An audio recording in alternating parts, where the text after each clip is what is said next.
Boa tarde, meu nome é Vitor, eu sou juiz aqui no Tribunal de Justiça do Estado de Goiás. Estou aqui a convite da ESMEG, a Escola Superior da Magistratura Goiana, para gravar um pequeno vídeo sobre o cumprimento de sentença. Como se sabe, o novo Código de Processo Civil alterou substancialmente algumas espécies de processos. O processo de conhecimento e o antigo processo cautelar foi substancialmente modificado. Já o processo de execução, seja ele no que tange ao processo autônomo de execução ou no cumprimento de sentença, foi modificado, mas em menor proporção. Isso porque o antigo Código de Processo Civil, de 1973, já tinha sofrido algumas modificações, ali por volta de 2005, 2006, e muitas dessas modificações foram apenas aprimoradas agora com o novo Código de Processo Civil. Então eu vou falar de uma forma muito sucinta, muito direta, sobre o novo procedimento do cumprimento de sentença. Vamos lá. Primeiro se inicia com um requerimento. Lembrando que o código, o novo CPC, assim como o código anterior, ele fala em requerimento e não em petição inicial.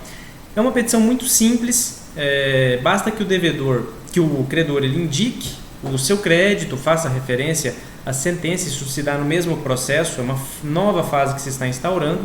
Então o credor ele faz um requerimento, juntando o discriminativo do débito, para instaurar essa nova fase, a fase executiva. Nesse requerimento ele já pode indicar bens à penhora.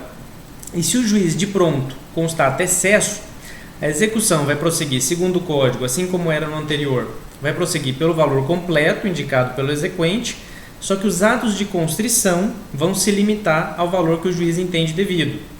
Então, se o exequente indica um valor que o juiz entende ser superior ao devido, a execução ela vai prosseguir nesse valor indicado inicialmente, até que haja aqui uma impugnação e se realize aqui uma decisão interlocutória para reduzir esse valor. Então, ele vai prosseguir pelo total. No entanto, eventuais atos de constrição vão se limitar ao que o juiz entender como correto. Lembrando também que já é possível, desde logo, a realização de protesto. Essa é uma inovação do novo Código de Processo Civil em relação a todas as modalidades executivas. Agora, a sentença, o ato judicial que certificou o crédito pode ser levado desde logo ao cartório de protesto. Então, uma vez apresentado esse requerimento pelo credor, o devedor será intimado. Ele será intimado para pagar em 15 dias, em regra, por publicação na pessoa do advogado. Essa é a regra geral. No entanto, há algumas exceções trazidas pelo novo Código de Processo Civil. Ele será intimado por AR se não tiver advogado constituído ou se estiver sendo representado por defensoria pública. Também, se já passado mais de um ano do trânsito em julgado, ele será intimado por AR, pessoalmente.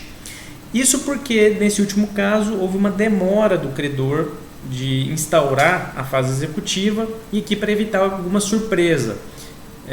O devedor aqui nesse caso, então, ele vai receber um AR, ele não vai ser simplesmente intimado pelo seu advogado. E por fim, ele pode ser intimado para pagar em 15 dias. Se for revel, aí ele será intimado por edital. Então, resumindo, ele vai ser intimado na pessoa do seu advogado por publicação ou por AR, no caso de não ter advogado constituído, de ter sido representado pela defensoria pública ou de estar o processo paralisado há mais de um ano aqui. Foi proferida a sentença e já tem um ano que o credor não instaurou essa fase. E por fim, por edital, se revel. Pois bem, então esse é o primeiro prazo de 15 dias previsto no novo Código de Processo Civil. Intimado, ou executado, ele tem que ser intimado para pagar em 15 dias. Esse prazo, há uma grande divergência em relação a ele. Se ele seria um prazo de direito material ou um prazo de direito processual. A consequência disso é entender pela contagem em dias corridos ou em dias úteis. Predomina o entendimento da doutrina, esse, por exemplo, é o posicionamento do professor Daniel Assunção Amorim Neves, de que esse prazo seria um prazo de direito material e não um prazo de direito processual, pois a providência aqui estaria a cargo do executado e não do seu advogado. Então, é preciso que nós esperemos para ver como é que a jurisprudência vai se consolidar nesse tocante, porque ainda não há, evidentemente, um posicionamento firme dos tribunais nesse sentido, tudo é uma novidade. Então é preciso esperar, mas há uma grande divergência, se esse seria um prazo de natureza material ou de natureza processual.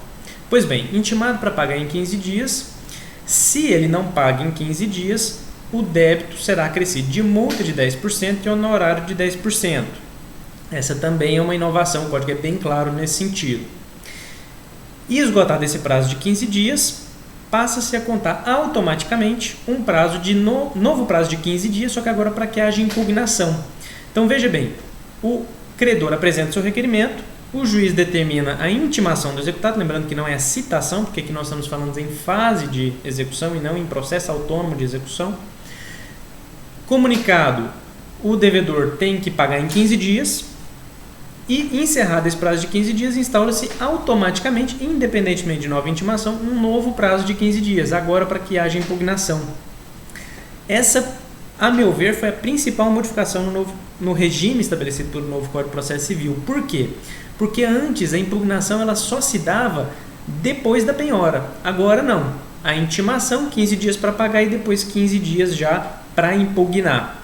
Lembrando que as matérias de impugnação são restritas, são as previstas no artigo 525, parágrafo 1º do novo CPC, e que, a princípio, não há efeito suspensivo dessa impugnação. Então, se o executado ele impugna, continua correndo a execução, a não ser que se demonstre que periculum in mora e fumus boni iuris. Ou seja, forte verossimilhança que de suas alegações, então o seu direito ele tem uma alta probabilidade de realmente estar correto e que haja alguma urgência nesse passo.